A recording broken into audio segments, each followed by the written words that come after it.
Welcome to English Grammar Stage. Guys, इस video में हम लोग प्रेजेंट परफेक्ट कंटीन्यूअस टेंस के अंतर्गत इंट्रोगेटिव सेंटेंस यानी कि प्रश्नवाचक वाक्यों को ट्रांसलेट करने का नियम सीखेंगे।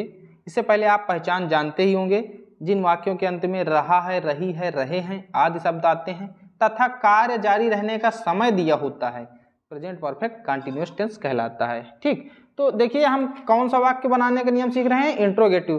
तो जैसे इंट्रोगेटिव सेंटेंस कौन कौन से हैं देखिए, क्या धोबी सुबह से कपड़े धो रहा है? तो धो रहा है, यहाँ क्या लिखा गया है, धो रहा है, कौन सा टेंस पता चल रहा है, कंटीन्यूअस, लेकिन समय भी दे करके आया है तो इससे पता चल रहा है परफेक्ट कंटीन्यूअस टेंस है ना, प्रेजेंट परफेक्ट कंटीन्यूअस टेंस है। और ये क्या लगा हुआ है, तो इसको बनाने के अब हम आपको नियम लिखाते हैं। पहले आप नियम लिख लीजिए, फिर उसके बाद उदाहरण बताएंगे।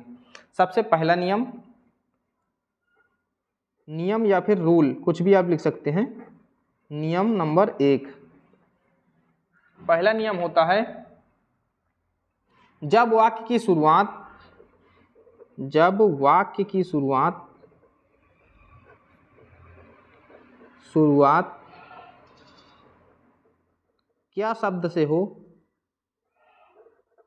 क्या शब्द से हो, तो सबसे पहले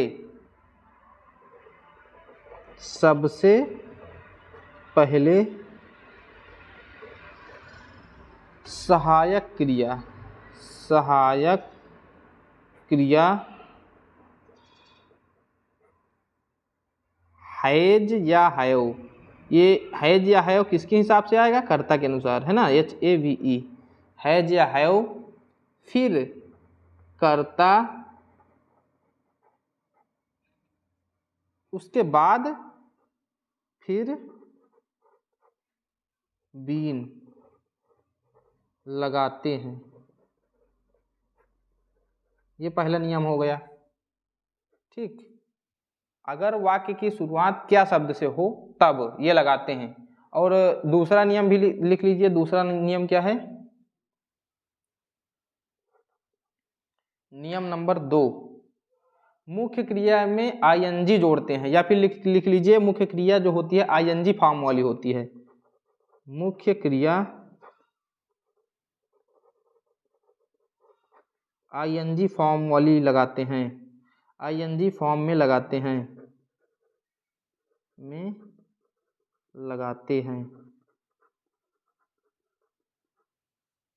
नियम नंबर 3, निश्चित समय के लिए सिंस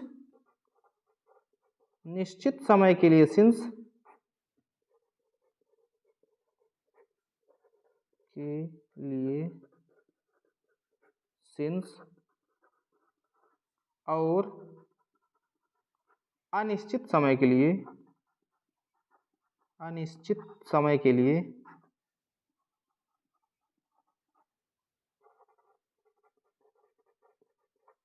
फॉर FOR का प्रयोग करते हैं।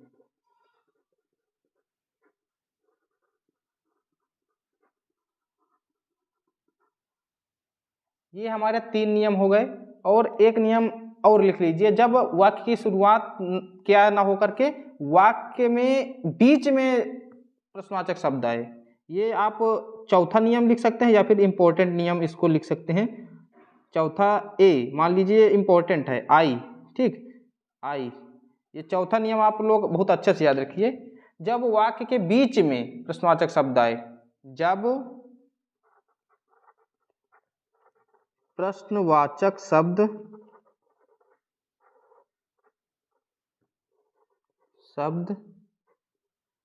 वाक्य के बीच में आए,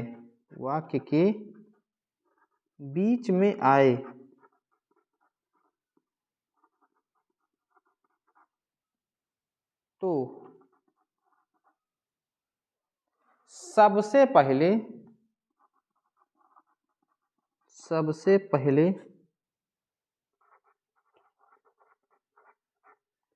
उस प्रश्नवाचक शब्द की अंग्रेजी लिखते हैं, उस प्रश्नवाचक शब्द की अंग्रेजी, प्रश्नवाचक शब्द की अंग्रेजी लिखते हैं।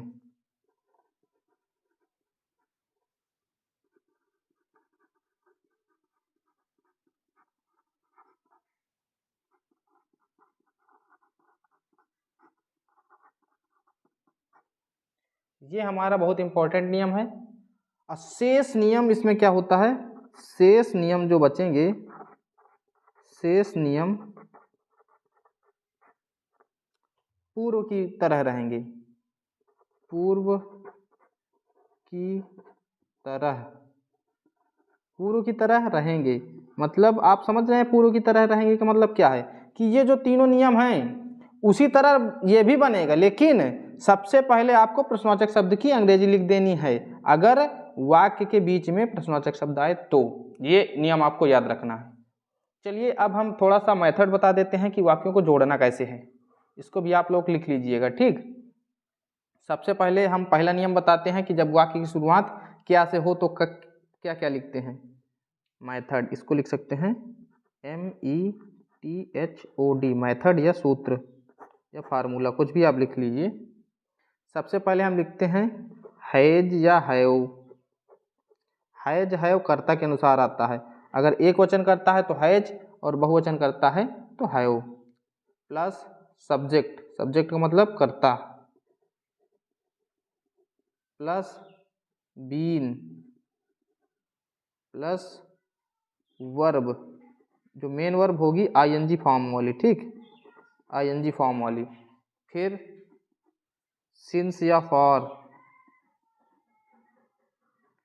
इसके बाद देखिए वर्ब के बाद अगर कोई ऑब्जेक्ट दिया हो तो यहाँ ऑब्जेक्ट लिख सकते हैं, उसके बाद सिंस या फॉर, और इसके बाद क्या लिखते हैं, सिंस या फॉर के बाद टाइम, जो भी टाइम दे करके आए। ये इतना नियम होता है, ठीक। Has have, subject, been, verb की ING वाली फॉर्म, सिंस या फॉर और फिर टाइम। और यहाँ पर अगर दूसरा जो मेथड है, यहाँ पर क्या करना होता है आपको, क्वेश्चन वर्ड यानी कि प्रश्नवाचक शब्द की अंग्रेजी लिख देते हैं और सेम नियम ये उतर आता है, ये यहाँ से लिखा गया है, ठीक। दूसरा नियम ये है, पहला नियम ये था, अगर वाक्य की शुरुआत क्या शब्द से हो तो ये वाला नियम लगाना है, और वाक्य के बीच में अगर कोई प्रश्नवाचक शब्द आए तो ये वाला नियम लगाना है, question word plus has have plus subject plus been plus verb ING form वाली प्लस सिंस या फॉर प्लस टाइम। इस तरह अगर आप जोड़ते चले जाएंगे तो आपका ट्रांसलेशन कभी भी गलत नहीं होगा। चलिए अब स्टार्ट करते हैं अपनी जो एक्सरसाइज है या फिर आप कह लीजिए एग्जाम्पल, उनको देख लेते हैं। पहला उदाहरण दिया गया है, क्या धोबी सुबह से कपड़े धो रहा है। तो हम इस नियम के अनुसार बनाएंगे, पहले क्या लिखेंगे, हैज या हैव। तो धोबी एक वचन है या बहुवचन, एक वचन, तो हम लिख देंगे हैज। इसके बाद क्या लिखेंगे, करता है ना, सब्जेक्ट, तो सब्जेक्ट क्या है, धोबी, तो धोबी की होती है the washerman, the washerman, WASHERMAN, has the washerman. इसके बाद बीन, तो लिख देंगे बीन। इसके बाद ING वाली मेन वर्ब है ना, तो धो रहा, धोना, तो कपड़े धोना की पूरी अंग्रेजी होती है, यहाँ क्या कहते हैं, धोना की अंग्रेजी होती है वॉशिंग और कपड़े की अंग्रेजी होती है क्लॉथ्स, है ना। तो लिख देंगे washing, WASHING, washing clothes, washing the clothes, CLOTHES, has the washerman been washing the clothes. इसके बाद हम क्या बताए थे, सिंस या फॉर और टाइम। तो सिंस और फॉर इसके हिसाब से लगाएंगे, सुबह निश्चित समय के लिए क्या होता है, सिंस, और अनिश्चित समय के लिए फॉर। तो सुबह एक निश्चित समय होता है, ठीक, तो लिख देंगे सिंस। और इसके बाद टाइम क्या है, सुबह, तो सुबह की अंग्रेजी होती है मॉर्निंग, MORNING। और इसके बाद प्रश्नवाचक चिन्ह ये लगाना बिल्कुल भी ना भूलें। ठीक, ये हमारा वाक्य इस प्रकार बनेगा। बिल्कुल आसान है, अगर आप नियम के हिसाब से ये ट्रांसलेशन करेंगे तो आप भी ट्रांसलेशन करने में कोई गलती नहीं करेंगे। अगला है, क्या आप 2 साल से दिल्ली में रह रहे हैं? तो लिखेंगे have you been living LIVING in Delhi DELHI। Have क्यों आया? क्योंकि आप बहुवचन होता है और आपकी अंग्रेजी यू और इसके बाद हमने लगाया बीन, इसके बाद लगाया मेन वर्ब वाली फॉर्म ING और ये इन दिल्ली लिख दिया जो ऑब्जेक्ट दिया गया है, मतलब दिल्ली में, तो इन दिल्ली। अब इसके बाद सिंस और फार का यूज करेंगे। तो 2 साल से, देखिए 2 साल से ये कोई निश्चित समय नहीं है, तो हम लिख देंगे यहाँ पर फॉर 2 years YEARS। अब देखिए निश्चित और अनिश्चित समय कैसे पहचाने? देखिए सुबह, दोपहर, शाम, डेट और कोई दिन दिया गया हो जिसका नाम दिया गया हो, जैसे सोमवार, मंगल, ये निश्चित समय होता है। और अगर आप कह दिया जाए 5 वर्षों से, कई साल से, तो ये अनिश्चित समय होता है। समझ गए ना आप लोग? हाँ। अगला, क्या राधा 10 बजे से अपना गृह कार्य कर रही है? तो लिखेंगे हैज राधा बीन, ये देखिए कर रही है, गृह कार्य अलग हो जाता है और कर रही है। डू मीन्स करना, तो doing DUING doing. Has Radha been doing अपना गृह कार्य हर होमवर्क HOMEWORK। देखिए हर किसके लिए आया है? अपना के लिए। किसके लिए? राधा अपने के लिए हर का यूज होता है। हर क्या है? एक प्रकार का उसका अपना की अंग्रेजी है। ठीक, हर क्या है? राधा के लिए अपना की अंग्रेजी है। जैसे कोई लड़का होता तो उसकी अंग्रेजी हिज हो जाती, ठीक, और लड़की है तो उसके लिए her. Has Radha been doing her homework. अब क्या आ जाएगा? सिंस या फार, तो 10 बजे एक निश्चित समय दिया गया है, 10 बजे है ना। 10 बजे अगर 10 घंटे से कह दिया जाता तो वो अनिश्चित समय हो जाता। 10 बजे एक निश्चित समय है, तो इसलिए हम लिख देंगे सिंस 10 o'clock 10 o'clock CLOCK और इसके बाद प्रश्नवाचक चिन्ह। अगला हमारा जो सेंटेंस है, क्या ये दोनों भाई 2 साल से इसी विद्यालय में पढ़ रहे हैं? तो इसका हम ट्रांसलेशन करेंगे हैव दीज टू ब्रदर्स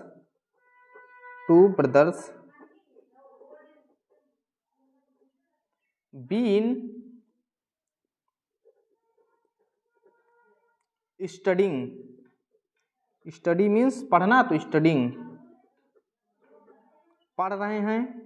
इसके बाद अब क्या आ जाएगा? इन दिस स्कूल या इन दिस कॉलेज, कुछ भी लिख सकते हैं। In this school SCHOOL। Have these two brothers been studying in this school 2 साल से, अनिश्चित समय दिया गया है तो लिख देंगे फॉर 2 years। ये हमारा ट्रांसलेशन हो जाएगा। अब आइए, अब वो ट्रांसलेशन हम सीखते हैं जिनके बीच में प्रश्नवाचक शब्द आता है। तुम इस कमरे में 1 घंटे से क्या कर रहे हो?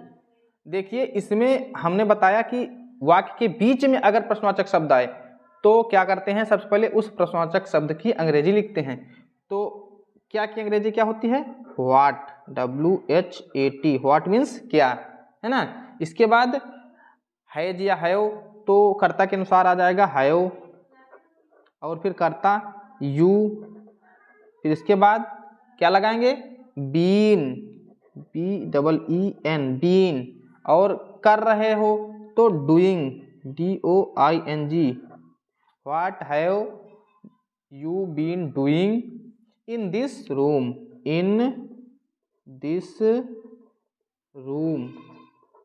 इस कमरे में, इसकी अंग्रेजी हो गई इन दिस रूम।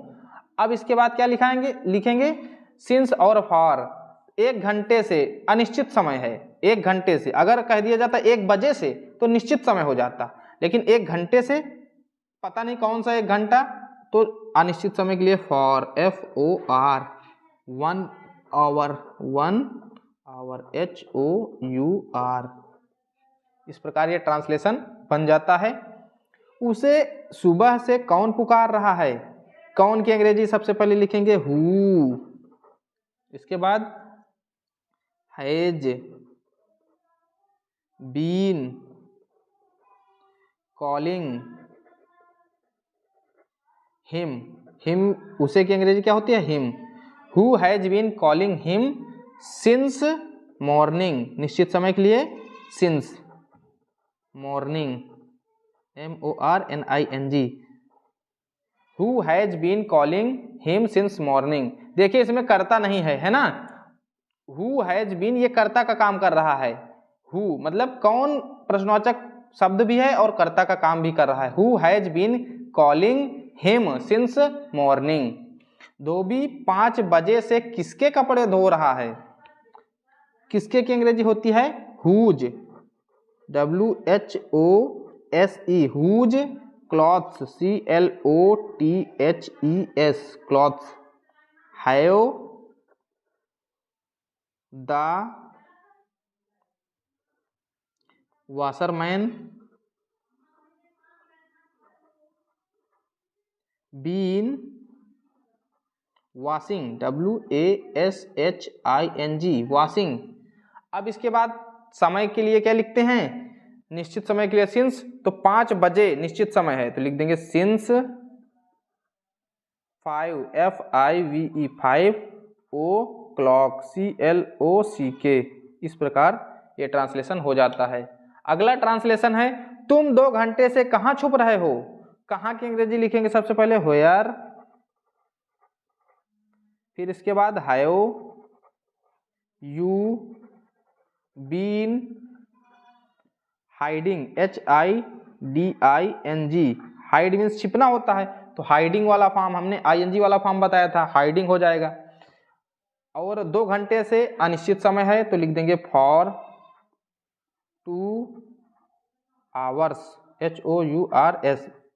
देखिए अंग्रेजी में 2 ही वचन होते हैं, एक वचन और बहुवचन। अगर 2 आवर लिखते, एस ना लगाते, तो इसका मतलब हो जाता है ये एक वचन लिखा गया है, जबकि घंटे बहुवचन में लिखा गया है ना, तो इसका मतलब इसमें एस लगा देंगे। इस प्रकार ये ट्रांसलेशन बनाए जाते हैं। अगर आपको वीडियो पसंद आए तो वीडियो को लाइक करें और चैनल पर नए हैं तो सब्सक्राइब करें। धन्यवाद।